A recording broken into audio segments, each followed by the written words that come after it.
Саламатсыздарбы? Кыздардын укугун коргойбуз. 18 жашка чейинки нике бул кылмыш. Эмнеге зыян? Ден соолугуна, билим алуусуна, бакубат жашоосуна. Эрте никеге жол жок.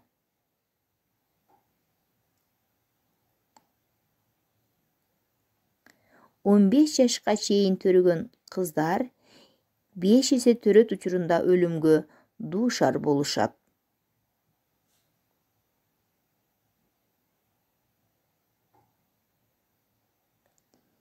Эмне кылуу керек? Укуктук билимин жогорулатуу керек, көрүнүштөрдү органдарга кабарлоо керек. Бардык үй бүлөгө тынчтыкта жашоосун каалаймын. Сиздер менен мен Максуда болдум.